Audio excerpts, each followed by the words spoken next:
Hi, my name is Deirdre Brady, and I'm going to talk to you today about mindfulness. This is the first of a few sessions that I'm going to do as an introduction to mindfulness and mindful meditation and abdominal breathing techniques. So, what is mindfulness? Well, John Kabat-Zinn, who's an American mindfulness practitioner and author, who's been around for a long time, who's attributed with bringing mindfulness back to the West from the East, would describe mindfulness as paying attention in a particular way, on purpose, in the present moment, and non-judgmentally. So quite a mouthful, but what it really means is to be in the present moment, to be present in each moment without judgment and with acceptance of what's here now. And obviously, being in that type of state leads to inner peace, relaxation, and a much more effective way of living our lives. Whereas a lot of the time we are either not in the present moment because we're in our heads, we're thinking about the future, we're thinking about what we need to do next, we're allowing the present moment to distract us with social media and all sorts of things. So the bottom line is a lot of the time we're missing out on, we're being robbed of enjoying the present moment. The simple things that bring us peace, that bring us fulfillment, that bring us nurturing and nourishing, we often miss them. There's an old phrase, stop and smell the roses, and I think that's a phrase that's more prevalent now than it ever was before. It's so essential that we bring that back into our lives. So if mindfulness is present moment awareness, if it is about bringing your attention to the here and now, well, how can we do that in our everyday lives? And it really begins from the moment that we wake up in the morning. So a lot of the time people just jump out of bed, they don't even stretch their bodies like all animals do. And we just get up and we go about our day and we have our showers and we get dressed. And often when we're in the shower, we're thinking about all that we have to do for the day, or what our children's needs are, or our lunch needs, or bills that need paying, or work that needs doing. And so we're not present to those enjoyable times, or what could be enjoyable times. So it's really important that we get back to enjoying the simple things. So from the moment that we wake up in the morning, it's a really good time to take a little time then, to take a little time and just check in with ourselves, see how we're doing. How do we sleep? Whether we feel tired, whether we feel well rested, whether we had a bad dream, whether there's something on our minds. And just taking those few minutes in the morning before we even get up to breathe, to allow ourselves to just be with whatever's here, whether that's emotional or mental, whether that's a worry or a fear, and just giving yourself a few minutes. And then when you get up, maybe take some time to stretch your body, to move your body.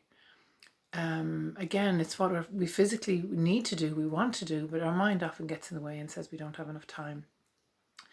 And then we have our daily routine, our morning shower. It's a really wonderful thing to have hot piping water at our fingertips with lovely different kinds of smelling shampoos and conditioners and body washes and all of that. And often we're just not present to actually enjoying them. So a big part of mindfulness is paying attention to those moments and enjoying those moments and spending time with you and with yourself and your physical body. So your shower is a wonderful way of doing that.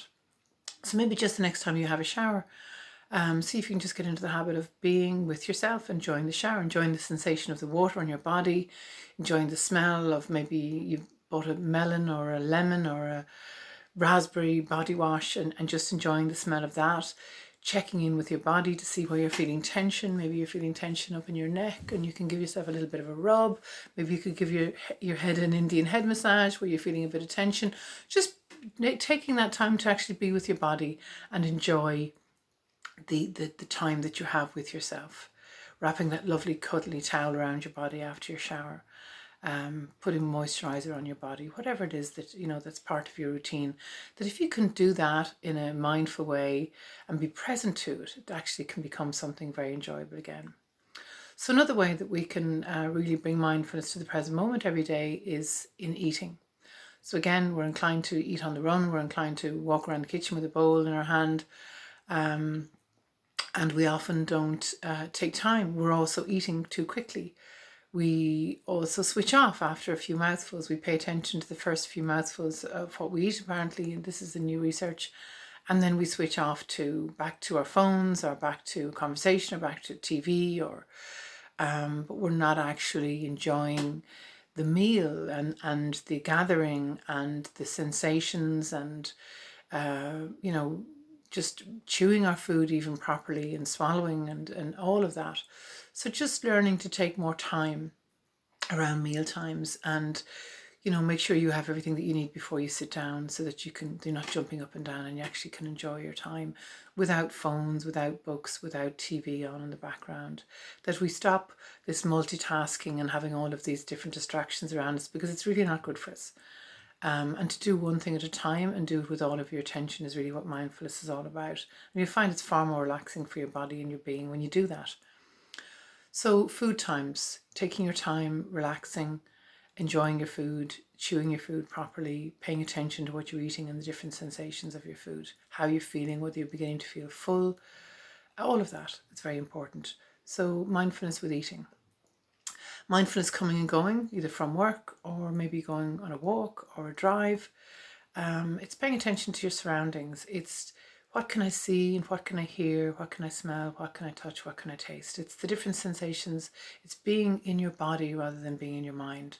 Going for a walk of a morning is a really lovely thing to do, and nature really invites us to engage with it, there's so many things that are in nature that can that we can give our attention to. And yet a lot of people walk around with their heads down and they're in their heads, and you can see that they're thinking a conversation that they need to have, or a conversation that they should have had or could have had, or maybe worries that are going on with them. That's often what you see, and people aren't engaging with their environment or their surroundings. So it's very important that we get back to that, and that we look around and we give ourselves that time and space to really just be with nature. Nature teaches us not to rush, not to hurry.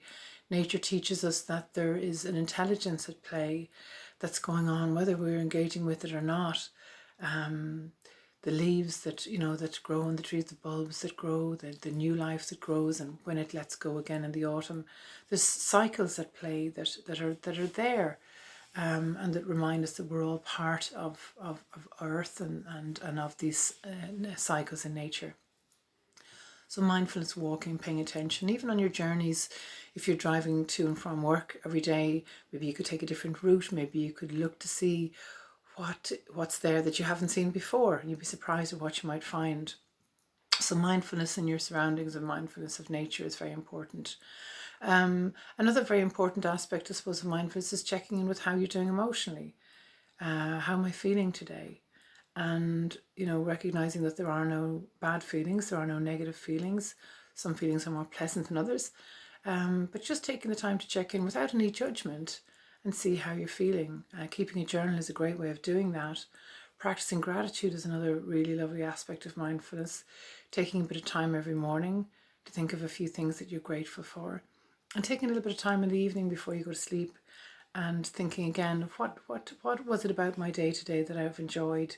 What do I appreciate? What am I grateful for in this day? And again, you might be surprised at what really matters when you bring to mind what you're grateful for. And it keeps us in the practice of positivity, which is really important. There's a lot of negativity in the world today. So practicing positivity is a really good way of remembering all that's there that's really good. So that's very important. And finally, what I'll touch on with in this first session is mindfulness of your thoughts. Again, we can only change what we're aware of, and we can only be aware of our thoughts by paying attention to our mental body. What's going on in my mind? What's the self-talk like? Is there a lot of criticism? Is there a lot of negativity? Do I buy into that all of the time? Do I identify with my thinking all the time? Or can I, allow a little bit of distance and be in my body and become aware that I'm not my thinking is going on. And actually, the more I can be in my body and the more I can become aware of my thoughts, the more I can do to change the thoughts that aren't suiting me, that aren't helpful, that are fearful and whatever. So just a few things to get you thinking about those things in your own life.